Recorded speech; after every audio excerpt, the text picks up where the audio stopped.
what is ModelOps and what does it mean to DevOps as well as GitLab? Our next session delves into just that. I'm excited to welcome a cross-functional team across product management and engineering to share what the ML is up with DevOps and AI. We will deep dive into what is ModelOps at GitLab, its three pillars, how GitLab is aiming to solve the needs of ModelOps personas, as well as how to integrate ModelOps into GitLab. Join me in welcoming our expert speakers, David Desanto, who is a Senior Director of Product Management of Dev and Sec, Mon Ray, who is an Engineering Manager for ModelOps, as well as Taylor McCaslin, Principal Product Manager for ModelOps. Don't forget that our speakers are all in chat, so feel free to ask your questions for them to answer.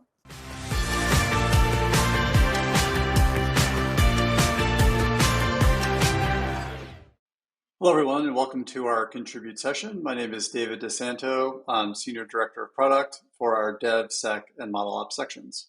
To kind of get us started here, welcome to our session again. It is what the ML is up with DevOps and AI. We're going to give you an introduction to ModelOps and tell you a little bit more about what we're doing. So, standard public service announcement, disclaimer.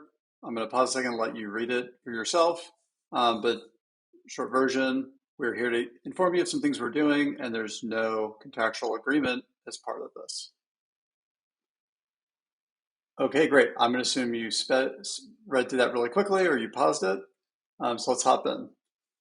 So first, I'm going to talk about the journey to ModelOps and really give you a sense as to why we're doing what we're doing. So first, you may not be familiar with the term ModelOps. ModelOps is actually a newer term in the data science community, and it's broken into multiple components. And I'm going to walk through those components with you as part of this presentation. So ModelOps is made up of two key components, DataOps and MLOps. DataOps is a very common term. It references the processing of data workloads. This includes ELT or ETL, depending on which terminology you're the most familiar with. It really refers to focusing on extracting, loading, and transforming very large data sets. The goal with this is to then collect data from multiple sources, be able to aggregate it together, bring it to a unified format, and enable you to begin to manipulate, clean it, and verify it for use. There's a lot of really common data ops platforms today. One that we talk a lot about here at GitLab is Meltano, which is really focused on that bringing in the data and transforming and getting it ready for use. The next section is MLOps. And when you do this, you're moving into productionizing your data workloads. And this includes everything from experimentation, training of your models, testing those models, and then deploying those models into production. This deployment can be both a combination of partial rollout as well as partial rollback in case something occurred and you need to bring it back out of production. A component that's not talked a lot related to ModelOps is actually applied machine learning. So applied machine learning is where you're now taking that data and you're bringing in not just the MLOps and DataOps parts, but bringing in the traditional software development together, again, to solve that use case. Some great examples of this. You can use it for things like improving user experience. You're tracking clicks through your UI. You're taking that through a model. You're making automatic changes based off of it. You hear a lot about it in financial forecasting and in healthcare reporting, where you're taking large sets of data, bringing it together, and being able to make informed data-driven decisions in those areas.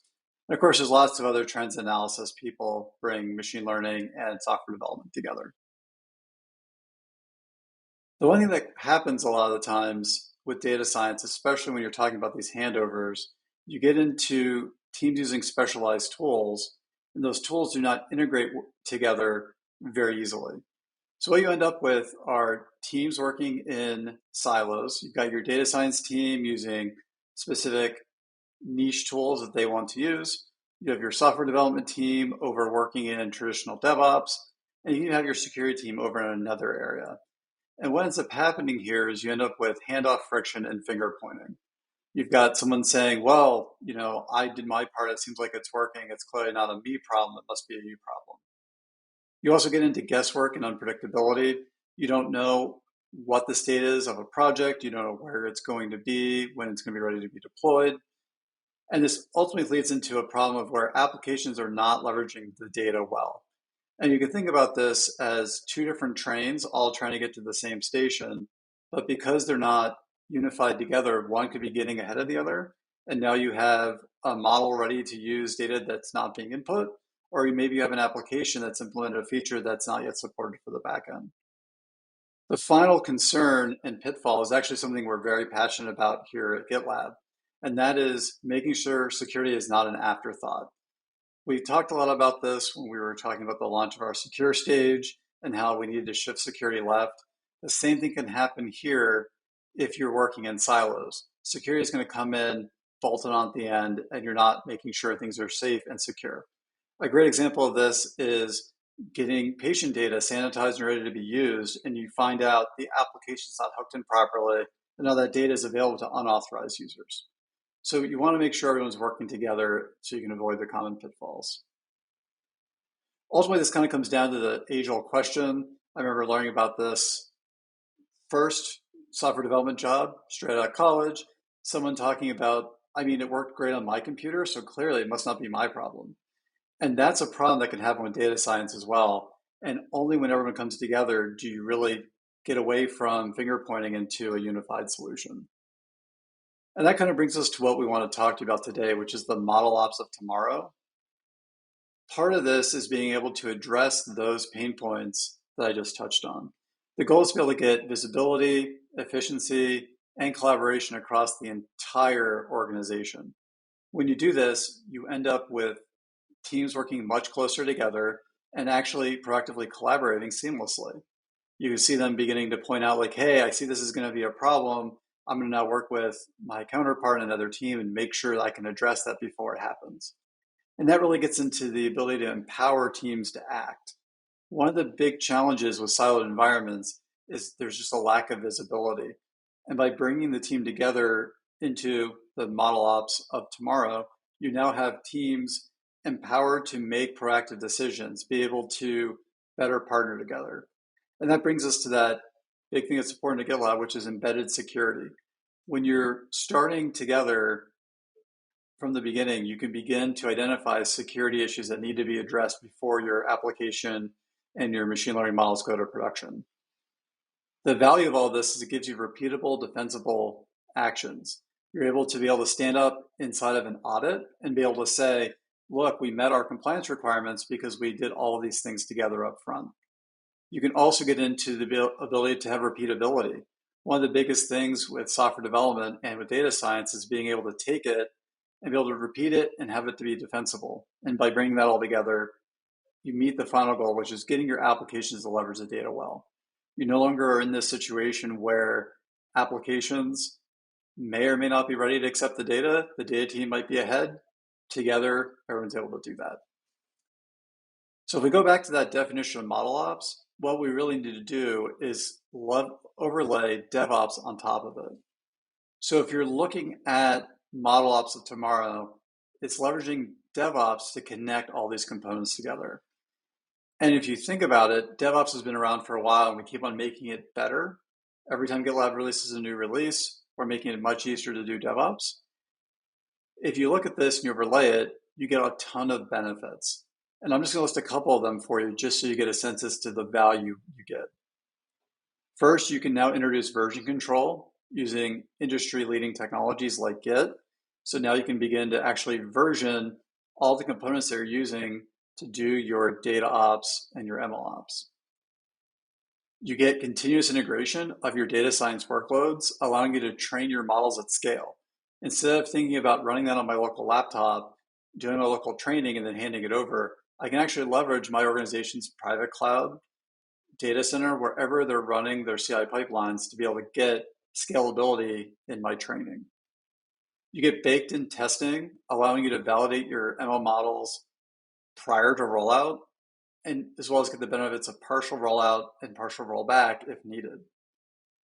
Application development is now being done alongside of your data science workloads, giving you validation both of the application, but of the data with the application. And then finally, you get collaboration closely across all your organizations. This includes your development, operations, your data, and even your security teams. And with that together, you get a much better data science experiment and experience. Before we transition this over to Taylor, and he's going to talk to you about personas, I wanted to highlight a couple of things for you. First, in June, we announced our newest stage in our single application for the entire DevSecOps lifecycle. This new stage is named ModleOps. Obviously, based on what we're talking to you about, we did a really good job naming it. Our goal here is to enable data science workloads within GitLab. Today, we're focused on really two main areas. First is MLOps. We actually released our first MLOps feature earlier this year, back in February. We announced NVIDIA GPU support for the GitLab CI runner. I'm here to tell you today that we've seen amazing adoption of this new functionality, helping us validate that ModelOps, and specifically DataOps, MLOps within GitLab, is something our customers need and our users are benefiting from. The other area is our applied machine learning focus, and this is about bringing machine learning into the GitLab application. Our first set of features are due to come out later this year, enabling our customers to leverage machine learning as part of their GitLab experience, and I'll talk about that a little bit more in a slide or two. Finally, we always look towards the future, and we like to iterate towards our final goals. And with that, we're looking to bring DataOps as a component of ModelOps within GitLab. This may come in the form of us partnering with Meltano. Meltano was a former component of GitLab, a company, and got spun out as its own organization earlier this year. Or it could include partnerships and other things that we may be able to do to make this happen. However, for the purpose of today, it is just something we're looking at to do in the future. Our ModleOps stage is broken into 4 teams. Those teams include MLOps, which today is staffed via our incubation engineering team with a single engineer group, looking at how to provide MLOps functionality within GitLab. We also have our applied machine learning team, who's focused again on enriching GitLab features with machine learning. And the final team is anti-abuse. And this is a team focused on being able to provide better protections for threats inside of GitLab. And we've talked to you about this at different conferences, as well as blogs, talking about how we're trying to reduce crypto mining abuse. We're looking at how to improve the user experience to be able to eliminate abuse. And so this is another focus of this stage and another team. The final team is not a team we're focused on building out today, but we do plan on building out a DataOps team as well. Again, current plans, that could change as we move forward. And lastly, I did want to highlight one last thing for you. In June, we acquired a company named UnReview. UnReview's goal is to improve the developer's experience by automating code review, leveraging machine learning. Now, the goal of this is to be able to identify who is the right code reviewer to do the code review based off the lines of code changed, the section of the code that's changed, current load, and lots of other variables. We're very excited to bring UnReview into GitLab, and these features will ship later this year. The team is actually doing their integration today, and we're seeing some really great dogfooding internally here at GitLab. I highlight this for you because a couple of minutes ago I mentioned the applied machine learning team, and the UnReview acquisition started that team, and we're very excited to have the UnReview team join GitLab. Okay, and now I'm going to hand it over to Taylor, and he's going to talk to you about the different personas that make up data science here at GitLab. Awesome. Thank you, David. So now you've heard a little bit of an overview of what we're focusing on and some of the challenges that exist with ModleOps. Now I want to take you through a little quick tour of some of the people who are actually doing this work day to day and how they differ. So let's take a look at some of the personas.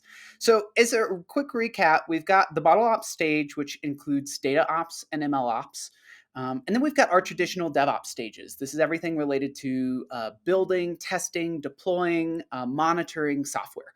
And our whole thought here at GitLab is that we want to take the experience that we've had building a DevOps platform and really layer a lot of those technologies on top of ModelOps to make it easier to version your machine learning models, to connect them with data sources, to do that in a repeatable way. David talked about the "it works on my machine" problem. That's really a large piece of what we're trying to solve here. We've already done this with GitLab as a whole, making it repeatable and easy for people to run CI pipelines and to deploy to the cloud. That's now what we're applying to the machine learning capabilities here. So let's take a look at some of the people who are involved with all of these. So we've got the data ops group, which is really about getting the data, cleaning it, and processing it. And when we look at some of the folks that are involved with this, we've got people who are called data engineers. We've got data analysts. The problems that these people are really focused on solving are things like organizations have data all over the place. They've got messy, slow, big, and useless data. And what I mean by that is that because data is all over the place, it's in a lot of different formats. It needs to be cleaned. You need to ingest it. That can be very slow because you may be pulling data from the APIs of various platforms. That data can be really big. So you need to be able to store lots and lots of data. And because it's messy, there might also just be data points that are really useless there for you to manage and may just have no business. So you've got to be able to clean that data to get really useful data points for the business. And then finally, you've got to be able to extract, load, and transform that data. So what we mean by that, you'll hear this commonly referred to as ELT, where you're extracting data from various sources, you're loading it into a centralized database, and then transforming it into something that's useful. You might hear this called shaping data so that you can then run useful queries against it. Now let's look at MLOps. This is really about doing something with all that data once you've got it collected. Some of the personas that we see here are data scientists and machine learning engineers. The problems that these people are really focused on is what David was talking about earlier, the "it works on my machine." MLOps experts and data scientists are not DevOps engineers. They're not super focused on creating production level engineering pipelines. Instead, it's more about getting and processing that data and doing something useful for it. So, in terms of what you're focused on with business problems here, you really just need enough development skills to be dangerous. That's what we see with a lot of data scientists. They know enough to get connected to their data sources and then do all of the advanced machine learning techniques they use on it. However, they don't really push that model to production. So they're not doing all of the DevOps associated with deploying those models to a production application. They're also looking for the simplest solution. Machine learning is not a trivial industry, it's a very advanced industry. And so, one of the common problems with machine learning and data science is that you want to use the simplest solution possible. So, rather than over engineering something, you want to try to keep it really simple so that you're not introducing more complexity than necessary. So now let's look at DevOps personas. These are the people that we're most familiar with. These are software engineers and DevOps engineers who are using platforms like GitLab. These people are focused on velocity of pushing software out. We're now in a world where engineering teams deploy multiple times a day and push out code multiple times a day. They're focused on repeatability because you're pushing code so much and so frequently. You need to be able to do that repeatably, whether it's on my machine, whether it's in a cloud runner, or on someone else's team. And then you also need to be able to do that securely. So they're focused on working and securing their software with application security testing tools. So now that we've taken a look at these different personas and some of the business problems that they experience, let's talk a little bit about the jobs that they need to do within organizations. So let's go back to the data ops side of things. Data ops is really about aggregating disparate data sources. Your data can be all over the place across many different applications, different databases, different clouds. You need to aggregate all of that together so that you can merge it and enrich data as needed. If anyone is familiar with SQL, you might have seen this where you need to join multiple tables to get something useful. The data ops folks are also really focused on cleaning and shaping data. And what we mean by that is data's messy. It's all over the place, coming from lots of different sources. A single ID in one platform may not match the ID in another platform. So they've got to clean that data so that you can do those joins with shared data keys. And then you start to shape that data into the form so that you're not having to run really expensive data queries in a production system. Instead, you're reading from highly optimized tables that pull just the data that you need from those data sources. These people are also focused on making data available to the business. We've already talked about how data can be all over the place. We need to make that data available to the organization, and much of the time that means putting it into a central data warehouse. There's lots of different data warehouses, which we'll talk about here in a second, but that is one method of making that data available. Rather than having to pull from lots of different APIs that might contain all of that, instead putting it into one centralized place. And then finally, analyzing that data, looking for answers to business questions. It's great that we have lots of data, but we need to be able to do something with it. And that's where a lot of the data analysts come through. They come and interpret the data, they query the data to answer really important data questions. Now let's focus on MLOps. So some of the jobs that these folks need to do is they need to explore and understand the data sets. Just like the data ops folks need to be able to analyze and answer business questions, MLOps folks need to understand the business problems that they're trying to solve so that they can then teach a machine to go and find those answers automatically. This leverages a lot of advanced mathematics and other data analyst type of functionality where these people are really trying to wrap their head around the problem that they're trying to have a machine answer for them. They need to understand those business problems deeply because a small tweak in a model can result in a really large change in the end answer or prediction that that model might have. They then need to build and train those AI models and ML models. These are very complicated and very mathematical models. Mon will talk about some of the folks that we're hiring to do this, but these are very specialized techniques. You can very quickly get into higher order matrix math and other crazy mathematical needs to understand these ML models. That's what machine learning experts are here to do. And then finally, really understand what those models are doing and the output that they're generating so that you can iterate on them and make them better over time. And then when we take a look at our DevOps folks, these are people are focused purely on writing code. They're building and testing that code and then trying to get to repeatable CI/CD. So it doesn't matter who's deploying it. You have that repeatable build every single time. And then you actually deploy and run that software. So now that we've looked at some of the jobs to be done, I want to briefly talk about some of the tools that these people use. So some of the tools that data ops folks use are ELT platforms. There's a variety of different ELT platforms now that make it easy to extract, load, and transform data wherever your data may be. These are platforms like Snowflake, which is a popular data warehouse. Big data warehouses from Google and Amazon like BigQuery. There are various data platforms that help you pull and push data around, things like Airflow and Spark, to be able to create data pipelines. So we talked about those big data warehouses that allow you to collect and store all of that data, as well as those data pipelines to be able to sequence how you both connect and import data, clean, reshape the data, and then make it available to an organization.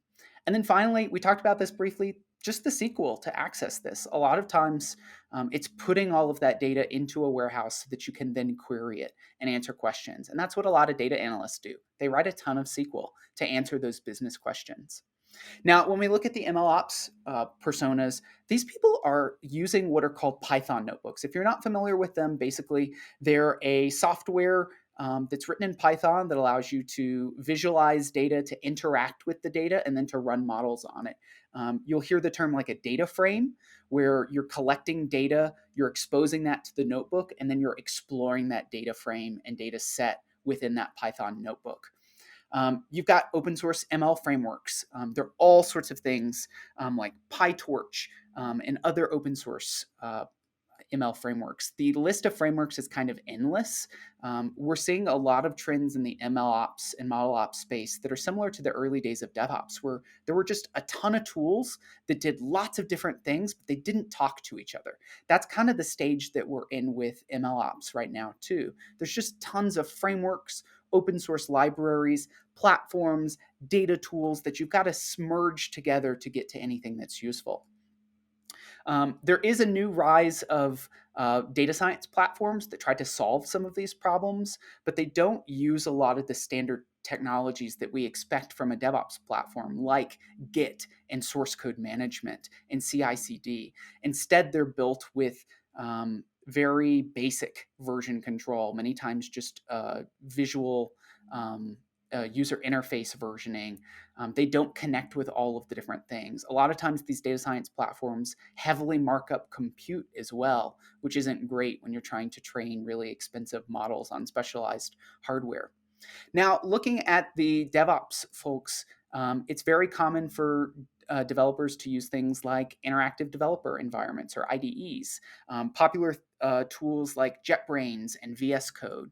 You've also got CI/CD platforms like GitLab, where you can do those repeatable builds. You've got source code management platforms also like GitLab, where you can version your source code and keep track of it as you're trying to build and iterate on software. And then you've got security testing tools, things like GitLab and other security vendors who allow you to test and secure your code. So when you look at all of these different personas, there's a lot of similarities between them. But there's still a lot of differences as well. And so that's part of the problem that we're trying to solve with our ModelOps stage is how do we make it easier for all of these people to interact and collaborate more seamlessly? When you think about the handoff between DataOps and MLOps, it's really about the data and the code that processes all of that data, the data pipelines. MLOps engineers have to be able to connect to those data sources to be able to do anything interesting with that data, to run models on it. And then as the machine learning experts are building these models and get to something that does produce business value, they then need to be able to hand it off to the DevOps engineers to be able to version and deploy those models into production applications. These handoff points historically have been really difficult for these teams to manage. As you've already seen, they use different tools, they use different source code management platforms, they use different platforms and open source libraries. There's a lot of disjointedness between how all of these people interact today. But that's kind of what we're trying to solve here with our ModelOps stage, is make that collaboration really centralized in a platform like GitLab, so that you can collect data, store it, expose it to machine learning models, iterate on those models, and then deploy them to production. So that is really what we're focused on here, and how we're really taking the experience that we have building a DevOps platform and layering that on top of DataOps and MLOps. So that is a quick overview of some of the personas that we deal with. Now I'm going to hand it over to Mon, who's going to show you a little bit about what this looks like in reality. Thanks, Taylor, and then thanks, David, as well. And right now, for this part of the presentation, we'll be just looking into, through the GitLab, how Applied ML actually works with the integration of UnReview. So, as David had mentioned, UnReview is really about making the developer's lifecycle seamless with adding intelligence to the code review process. The way it all works is looking into a lot of data, a lot of the commit history data, merge request data, collected, analyzed, investigated, and building a pattern library to really understand every sort of biases or unbiases in the review process. So should it be someone reviewing who actually is better in Golang in another part of the world, or should it be someone from your team? Really looking into all of these data and recommending the right reviewer with the intelligence. So this is just an example of exactly how that data actually looks like. It's a synthetic data line for my reviewer. This is taking the merge request commit history on the left side. It's a JSON full extract, as you can see. And then through this, what we do is extract the right data. When we look into the data for this sort of line, we are looking into, let's say, 10, 15 different attributes, looking into, obviously, the author, which was me for this code line, the type of code, the updated time of the code, the merge time, number of, for the reviewer that was here, number of approvers that the person has done per month, unclosed merge request, unapproved merge request, the reviewer's ideal time range, other kind of code the reviewer is also doing, so we don't want to overload the reviewer, and so on and so forth. A lot of those different attributes taken out of this JSON extract to train the model, test it, and then predict accordingly. So to do that, from that JSON extract to build those attributes, then train it, deploy it, retrain, take the feedback, dial up the accuracy, the full ML stack is quite vast. It goes from all the way to that value proposition to model and data application monitoring. The first part is really the planning and creating from model engineering.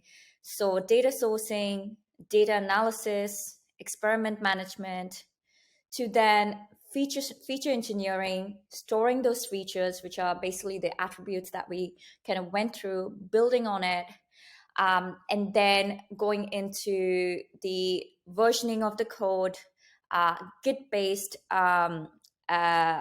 writing of the ML code, to then the CI/CD pipeline, which is just taking with every trigger, being able to actually going into extracting to model retraining to deploying in one seamless way. And then the model registry versioning to prediction services, and then the full metadata store. So all in all, very complex for a very may seem a very simple prediction, but has a lot of details to actually make it go seamless, orchestrated, and dial up the accuracy. As far as looking at that full ML stack, our UnReview architecture looks something like this, where with every trigger of a GitLab CI template, we have a extractor that extracts those JSON extracts that we saw, going into Google PubSub, into a loading transformation process to the Postgres where it stored the data. From that data stored, we do model training as well as model serving. Again, this whole CI pipeline is a GitLab CI pipeline, which is, I would say, the first MLOps CI pipeline that we've used internally for a GitLab product, to then go into that serving to the final part of that UI of recommending the reviewers, or what we have for now is also a bot integration, so we can actually collect the feedback of every time our beta customers, which is our internal GitLab customers, if there is a wrong recommendation, we can actually collect that feedback and dial up the accuracy of the model. The way I like to think about it is almost like the Amazon recommendation engine when someone is trying to look for shoes, and 5 years ago probably it was doing 1 out of 20 shoes right, and maybe now it's doing 6 out of 20 shoes right. So really taking that feedback data, which is really, really important, and then dialing up those accuracy of understanding all those different details of the features to recommend that right reviewer for a grand scale. As far as that GitLab CI that we are really excited to actually use for the MLOps part of it, this is how it's sort of gone, where with every sort of trigger, it's integrated to the source code, the container registry, the model training, the serving, as well as the object storing and the training models as part of the full orchestration and automation to just be able to then take the data and then retrain and deploy accordingly. Some of the things that we are working on and we want to optimize and do better are where is that data basically coming from, and how it'll end up, whether it's building those features and how do we store those features accordingly, the kind of versioning of the data and the model that we are using, how do we actually help with that reproducibility and that practice for it, making that continuous integration. Currently, we have certain manual triggers as well. So how do we actually take that manual part all the way out of it? And then at the end, when we are building this product, we are building for customers all over. That includes the self-hosted as well as GitLab.com, which later we would want to ponder in what are the complexities for, let's say, for self-hosted. Where do we train the model accordingly? Where do we keep the data? How do we actually track all the configurations and the authentications, all of that all together? So some of the things and questions we are currently working on for both GitLab.com as well as self-hosted. As far as the team is really, really growing. Currently, we have the UnReview team that joined, who is, I would consider, the full stack scientist. And we have Taylor, as well as me, as part of the product management and engineering management. And then as far as Taylor speaks about the personas that is actually needed to build machine learning models, within our team, we are also going to have a lot of different diversities in this building pattern. So the couple of roles that we're actually hiring is one with backend with some front end that is similar to a little bit full stack, but a little bit lenient towards the backend part. We are hiring a classical ML backend engineer. And then also someone, the whole team writes in Python, so someone who's really fluent with just packaging code in Python and being able to deploy it accordingly. And then we also have our full stack scientist from the UnReview process who is looking into questions as to what kind of training of models that we are going to be using, whether it would be PyTorch versus TensorFlow, already building the CI templates, and looking into better ways of attributing the features as well as retraining. And with that, I will hand it back to David, who would actually wrap it up with the last one thing and the most important thing that is needed to be shared with everyone. Thank you, Mon. And with that, just one last thing we wanted to highlight, and Mon touched on this a little bit. The ModleOps team is continuing to grow. As Mon mentioned, myself, Wayne, my counterpart, we lead the overall product and engineering focus. A couple other people who are making a big impact here on top of Taylor and Mon. Alexander, this person Mon just mentioned, who's joined from UnReview. Starting now, we have Guillermo, who joined our anti-abuse team, And of course, we have Eduardo working in the incubation engineering team as a single engineer group focused on ModelOps or MLOps. However, as Mon mentioned, we have lots of positions that are open on both the applied ML and anti-abuse team. So if you're interested and you're a GitLab employee, feel free to reach out to Mon and Wayne or Taylor or myself, and we can tell you about the open roles and make sure it's a good fit.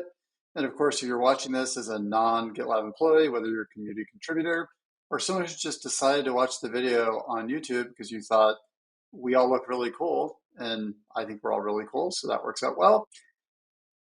Please feel free to reach out to us. Our GitLab handles are in the presentation, as well as people like Taylor are very, very, very, very, very active on social media.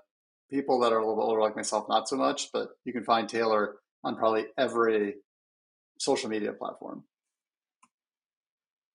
Also, there's another contribute talk, Demystifying Machine Learning for Engineers. Great presentation by, again, Alexander, who's part of the applied machine learning team, as well as Sean Carroll, who's our backend engineering manager for our source code team. Or for those who are not familiar with that team, it's the SCM component of the product, source code management part of the product. So two really talented and distinguished members of our team giving another great talk on machine learning. But with that, we want to thank you for watching. Thank you for your interest in the area, and please feel free to reach out to us. We'd love to hear your thoughts as well as what you'd like to see us work on next. Bye, everyone.